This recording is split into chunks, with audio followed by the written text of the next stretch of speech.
Hey guys, we got a bit of an important video today. Today we're going to be working on modular engines. I have here on the test stand a pretty obnoxious little, it's a radial 8 1x1 cylinders on 8 of them on a single 3x3 core with a 3x3 clutch. We are, a couple days ago I looked at clutches and they were actually locked. This clutch, as you can see, is slipping, but I'm losing about 1 RPS or about 5% in round numbers, and I'm still getting a paltry 54 on units of power out of that thing, which is a bit less than a stock small engine. So this is not a feasible setup. However, for our purposes of explaining how modular engines work, this is great. And the science and the logic are the same, no matter how big or small your engine is. So let's get this little sucker on the workbench and start tinkering with it. Let's start out by taking our air throttle, and we're going to just link it to our throttle there. And we're going to take our fuel throttle, and we're going to just apply it there. So a fuel throttle is way down at the bottom where we can't really inspect it, and that's kind of an unfortunate byproduct of this design, or how I have it built here. And then the air throttle is like right up top, and there once again, and so we'll be able to see our cylinders. The fuel throttle is scaled to 0.5, where the air throttle is scaled to 1.0. So it's done. Get our modular engine running. Now what we're going to do is we're going to set our air throttle to something reasonable. Let's say around, something around there. I mean, it's 20. I'm going to set this to 10. So that'll be a let's see if this even runs. Okay, we're running. Now our air-to-fuel ratio, just doing it that way, we hit 13.7 AFR. Stoichiometric is basically the number of fuel molecules that are reacting with the number of air molecules. 0.17 means that we are rich and fuel rich. We have too much fuel going into the engine, so you can crank this down a little bit, and killed the engine. So alright, let's go back to the workbench and make this a bit easier to operate. Let's take the sensitivity down to 20%.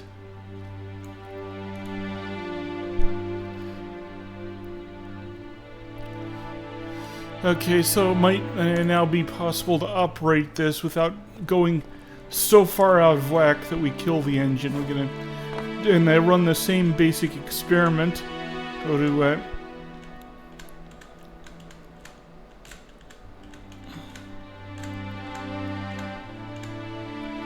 alright, and we're gonna start it there.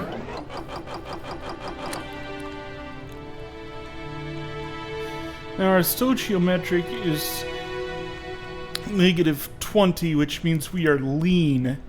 So we will increase the fuel there. And now just that little tap means we are rich. So instead let's increase the air a little bit.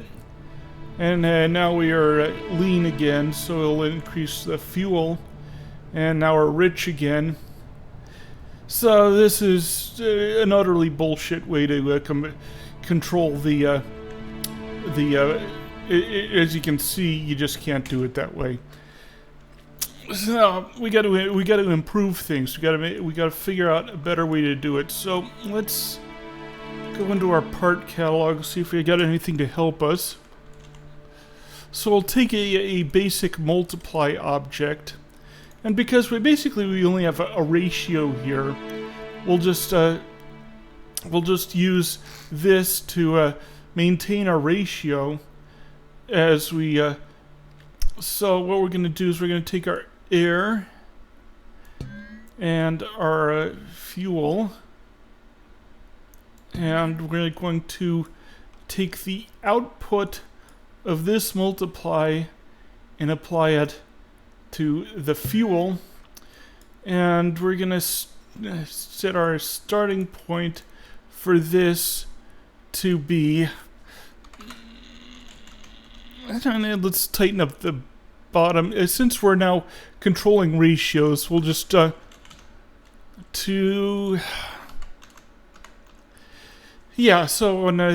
that's a good for this type of controller.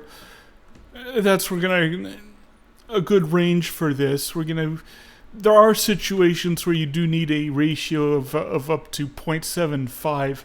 If you turbocharge the intake, that means there's a larger amount of intake and intake air volume or intake air mass, and actually the volume is constant, but the mass increases because it's at a higher pressure, and therefore you have to match that with by opening your fuel valve a little further to get the ratio you need. So this is going to be the ratio we expect to see it in. And for an air-operated engine, we expect the fuel ratio to start out about 0.47. So that's going to be a good place. That'll get us going at least. So we have this outputting.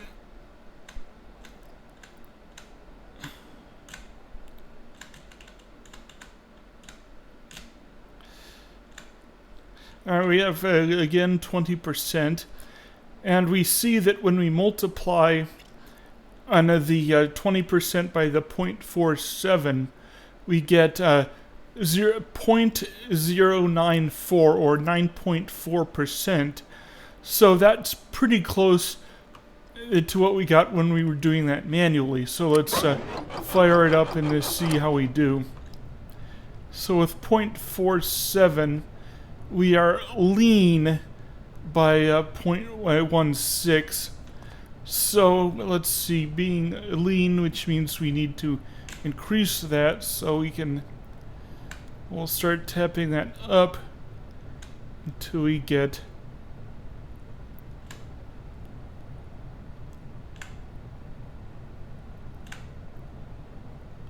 alright, we hit perfection there. We are at 0.4839 or 0.484. Okay, alright, and then let's see what happens when we apply throttle here. We're going to just apply more and more throttle. Got it all the way up now. We're generating about the same amount of power as we were before. It's changing. Alright, so we have our same number there. We're now infinitesimally, let's see, yeah, that's lean. And for some reason, we're getting leaner and leaner and leaner. And I notice the engine is also warming up, so as we get warmer and warmer and warmer, we will get leaner and leaner and leaner, or we have to add more and more fuel to reach our even point. Wait a minute, that's rich. Positive number is rich, negative number is lean, so we are now rich.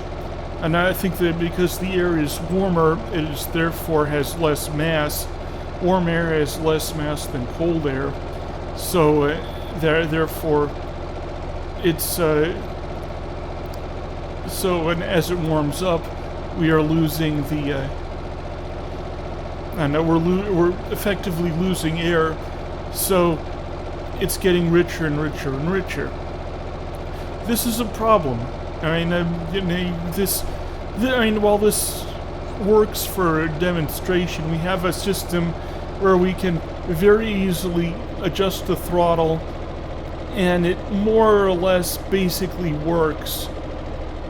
It's not it's not something we can drive away in. This is not a call it done drive away situation. This needs work. So, what do we need to do here? It's in basic principle, what we need to do is we need to, let's see, how did I have this wired up before? So I take that. That is my air throttle, and my fuel throttle is down there. Attach that. So what we have to do basically is we take the we pick one of these cylinders, or usually one of them. Like if I have a row of 3 of them, I'll take the one in the middle, and we collect telemetry from the cylinder into our controller here to figure out what the hell's going on. And by doing that, by using this real-time feedback, we can maintain the exact perfect control over the air-to-fuel ratio, and it won't move around as the engine warms up.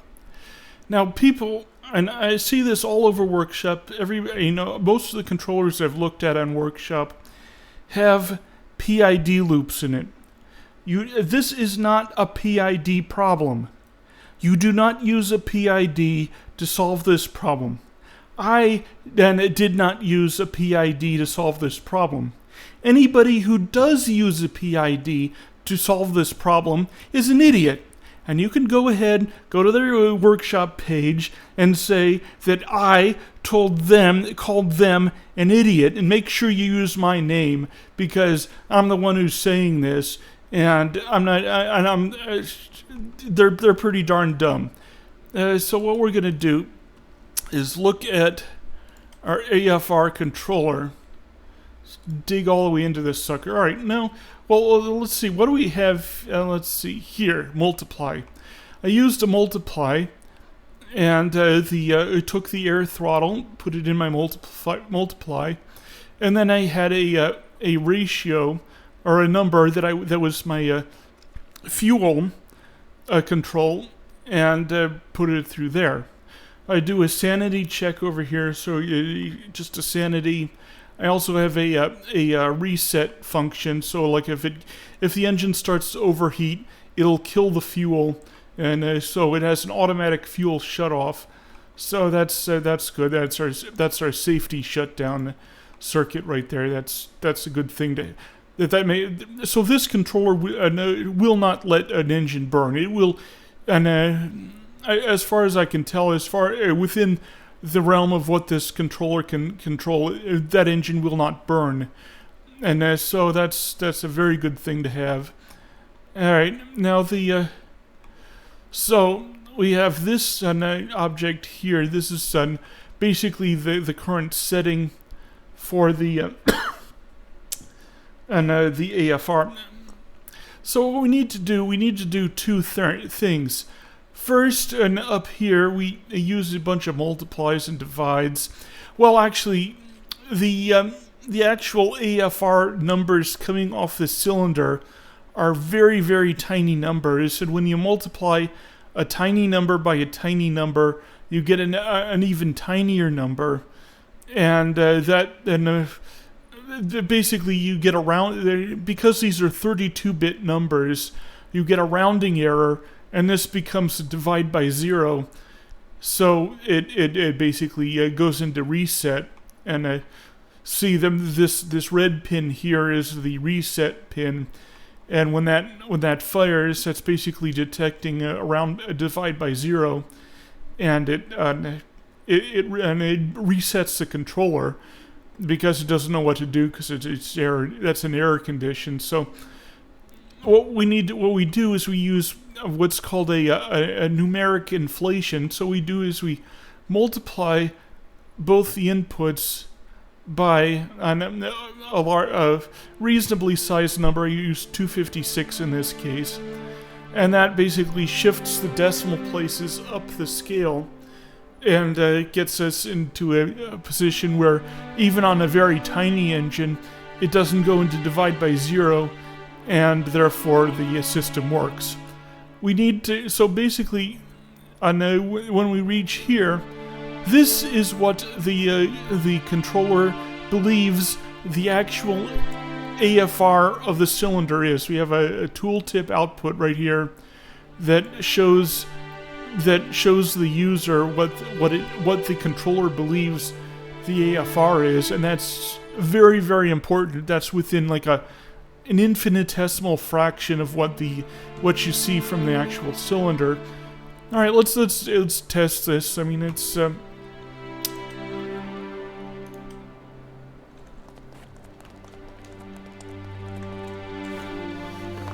so I'll put our throttle up to the same 20% we've been using. The stoichiometric, of course, goes to 0.00. But right now, the calc AFR is 14.2, and we are seeing 14.2 from the cylinder, which means that this is basically doing the computation correctly. Now,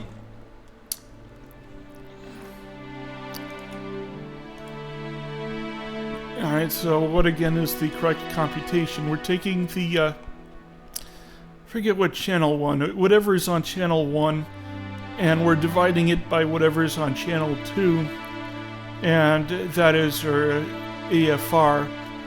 So that means that channel 1 is probably our air on the air mass, and channel 2 is our fuel mass, or fuel volume. I think we're dealing with volume here, and it behaves like we're dealing with volume. So that's basically what we have here, and then so all of that's good. The next question is, what should the AFR be in order to reach stoichiometric 0? All right, we look at the cylinder temperature. Now, with the cylinder temperature, we have a bunch of stuff down here. I mean, these are all auxiliary functions. Like we have a water pump which we start turning on at a certain temperature, and we have a fan. Again, we turn it on at a certain temperature, and basically protect the system from overheating, or attempt to control the temperature within a closed range to as well as we can. But what we really need to compute here is the target air-to-fuel ratio. This is the air-to-fuel ratio that we're looking for.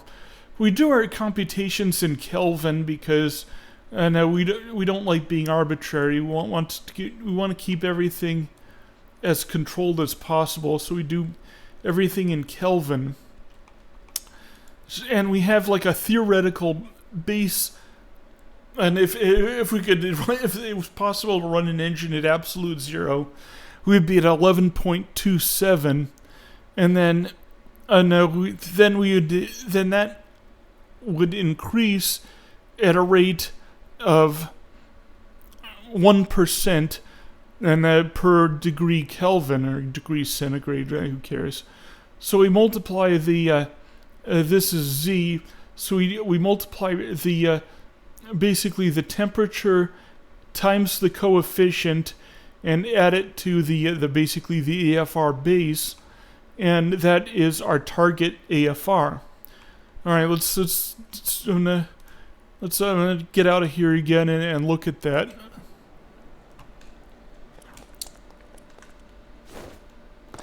Some people say that that the AFR actually rounds off at 100 degrees Celsius. I have not confirmed that myself. I do not know if that's true. I'm just reporting that some people say that the AFR or the temperature coefficient hits the ceiling at 100 degrees Celsius, and that a correct implementation will take that into account. And I do not know whether that's true, and I cannot confirm it. And again, our target AFR is again very, very close to the calculated AFR. And as you can see, there basically the target AFR is leading the the detected AFR, and thus maintaining the conditions within the cylinder. So that's a working system, and if your system does not look like that, then it doesn't work. I'm sorry, it doesn't work. It's crap. And if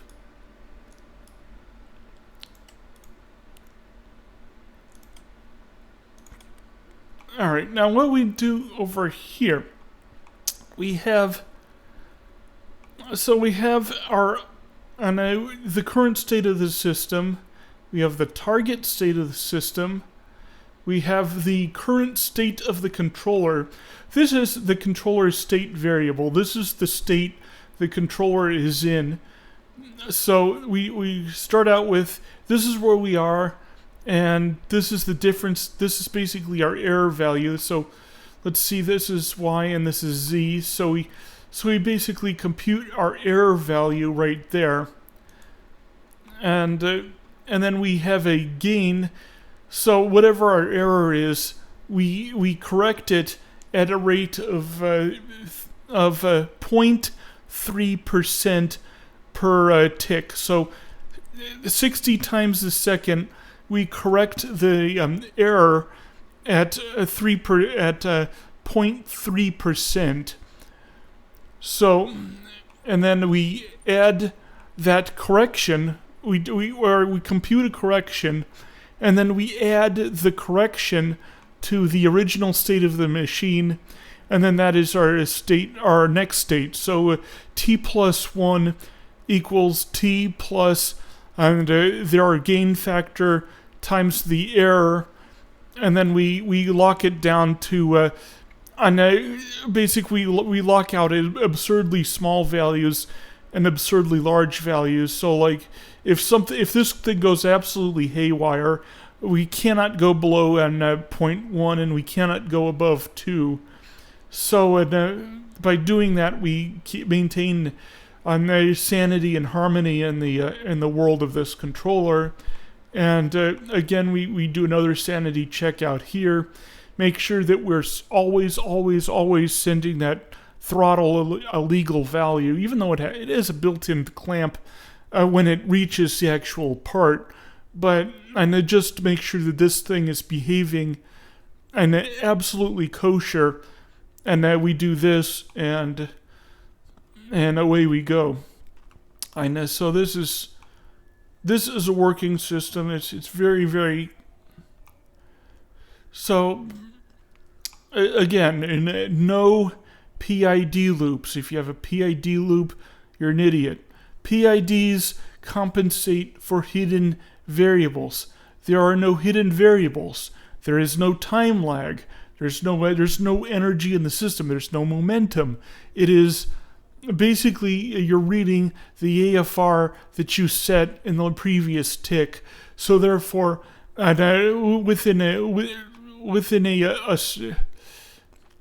so even we smooth any glitches, any noise in the AFR signal, we smooth out by only reacting to it at 0.3%.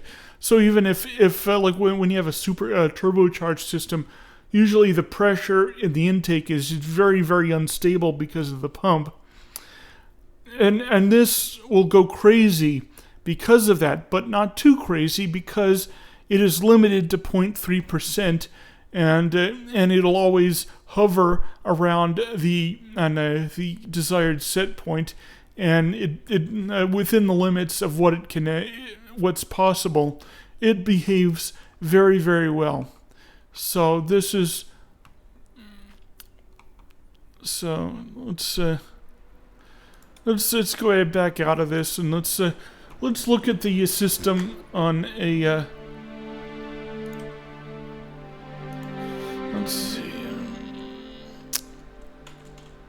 let's see what I have at Modular. I got a Modular. This is a version of somebody's Trabant. I get a little 2-cylinder in here. Again, the AFR controller. Let's see. Yeah, this used to be I found this dump truck in the game files. I mean, this is the dumping bed, but I took the bed off, and this is the raw truck here. I mean, it does not drive very well. I mean, you just turn the sucker on, go under here. We got 3x3. I have a 3-cylinder engine in here, 3x3. Once again, the stoichiometric is 000, and let's see, take the handbrake is already off. All right. I don't have it. It's smoke screening itself. But I mean, I'm on Airstrip Island, so I got no space here. But so you can see, if I apply the throttle, all right. I'm gonna apply the throttle.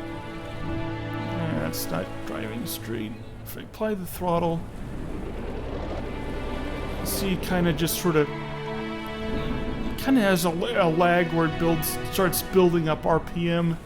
So it's not very drivable. I mean, this chassis likes to flip over, but in terms of basically working, yes, it does. This works. I mean, I think I have a 4-speed transmission under here. Yeah, that's a 4-speed. I know. Basically, it's 2 gearboxes for the 4 speeds, and then a reversing gearbox at the end there, and that's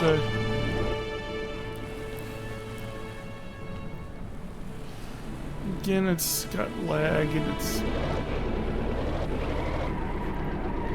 let's just yeet it off the end here.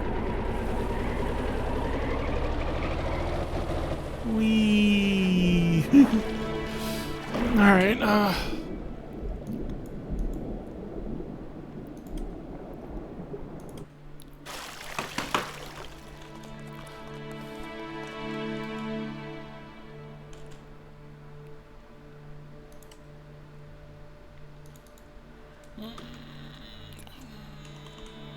let's see, what else do I have?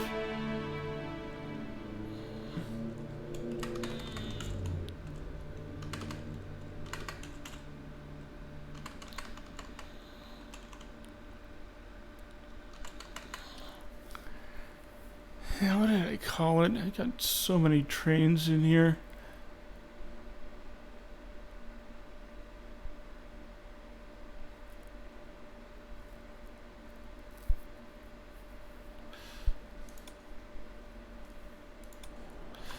This is a big ugly version of basically the same engine, but using an electric drivetrain instead of a mechanical drivetrain. I'll turn it on and pop the hood. This is an original design, but it didn't come out terribly well. But once again, we have the same AFR controller doing exactly the same thing and achieving exactly the same results.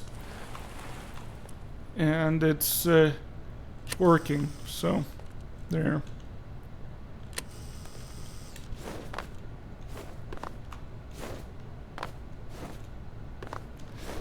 Let's see, I think I have the controllers in the back here, like that. That's the steering box. That's the throttle controller.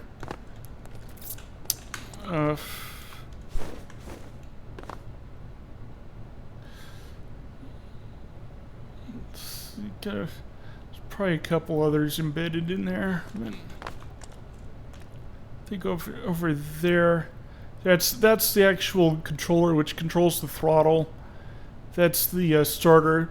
So it's basically the same starter I use on everything, the same power controller I use on everything, the same throttle controller I use in everything, and it works. And let's just prove that it works here.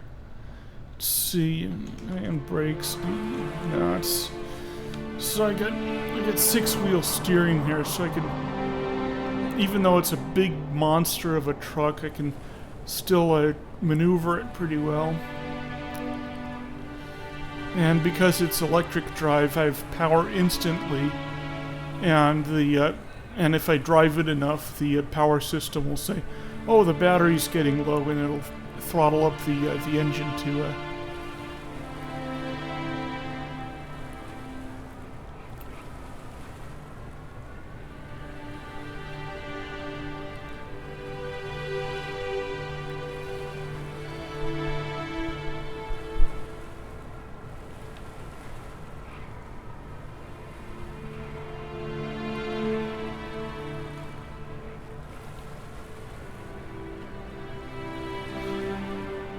Alright, let's just yeet it off the end here just for fun. Whee! Okay,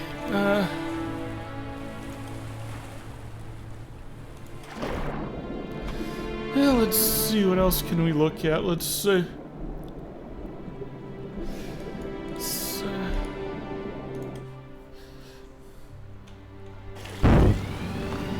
that thing's been there for ages. Let's see, load.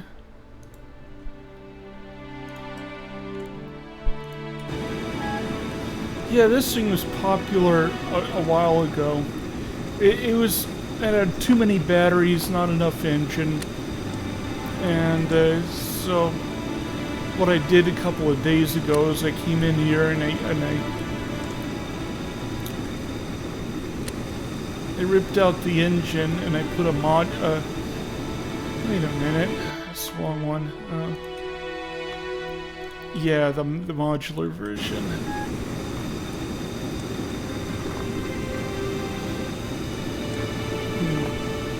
Didn't realize I had AI traffic engaged on this.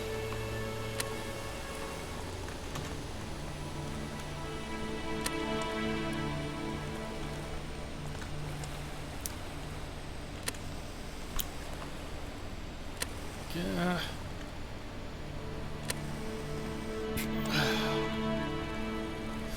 So yeah, this is a 6-cylinder modular. You can open up some more of the doors here.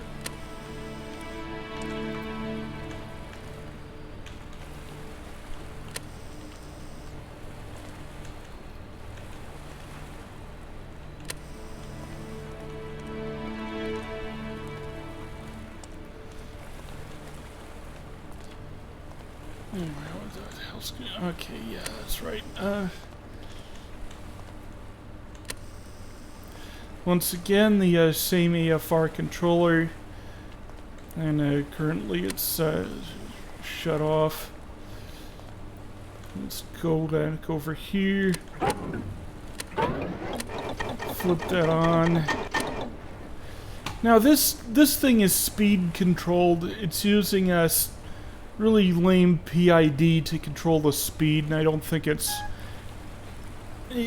not. I'm not terribly happy with it. I mean, I was messing with the numbers, so it doesn't quite work the way I want it to, but I think we're in miles per hour. I think I went in there and I changed the scaling factor to miles per hour, so I think we're...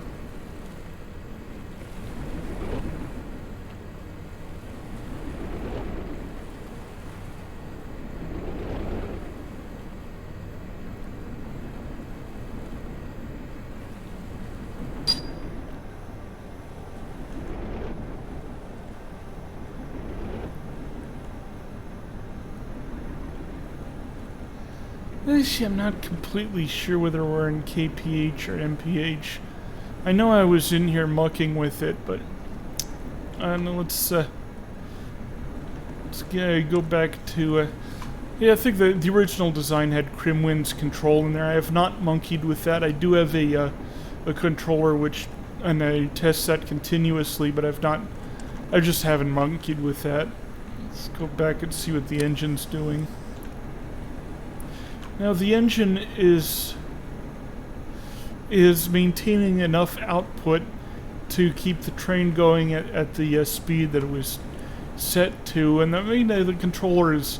I think the actual output drive is bouncing around, so therefore the generator output is following that other controller, and it's bouncing the generator controller to maintain it.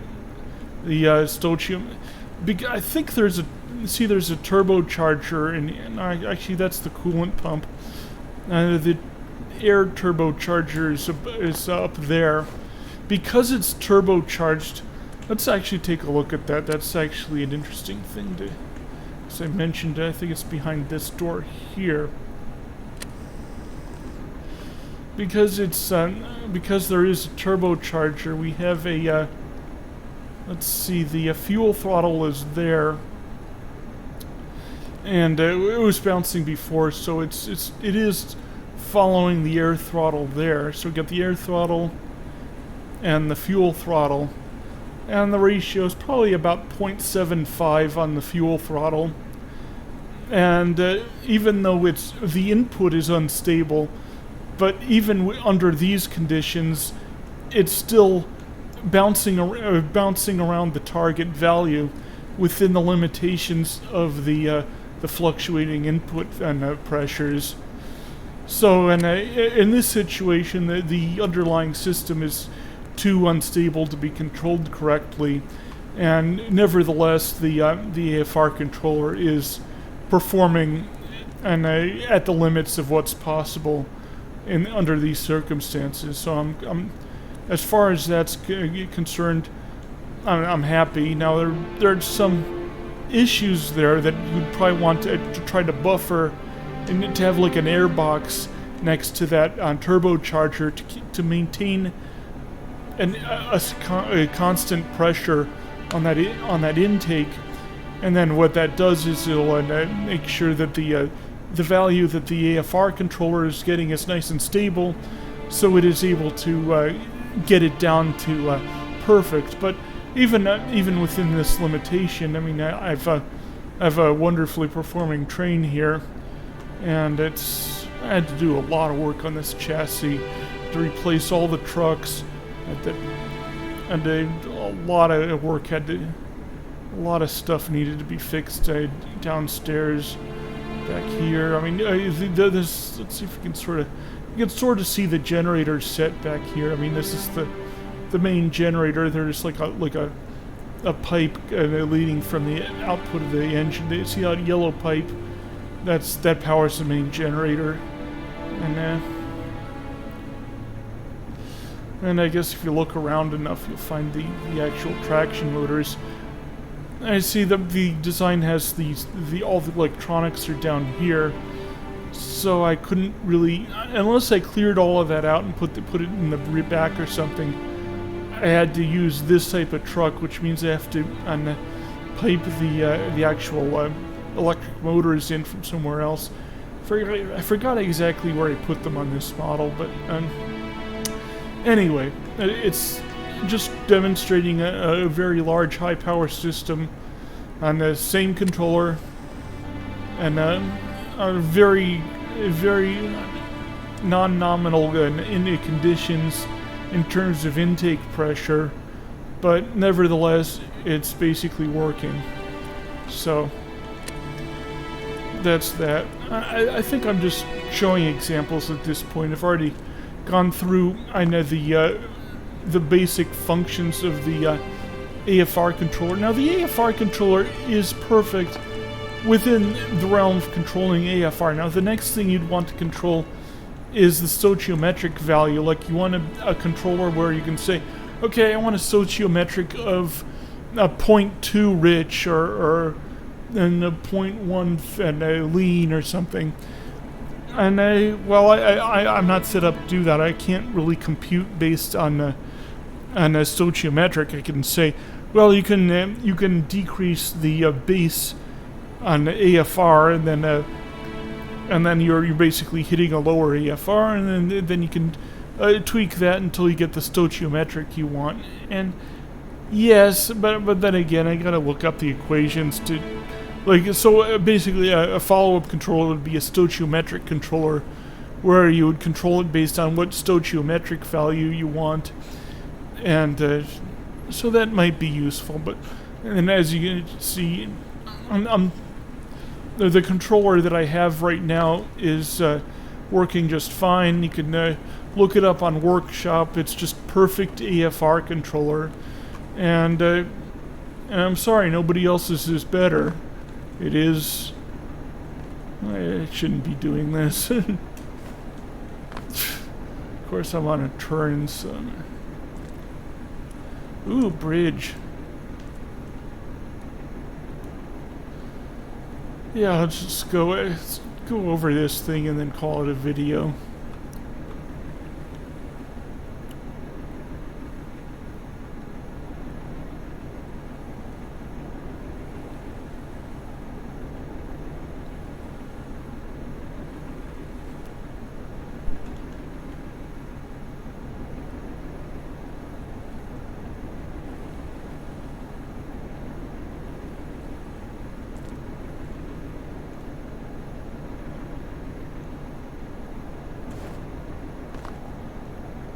I did calculations on the slope of this bridge, and it came out to a 3.9% grade.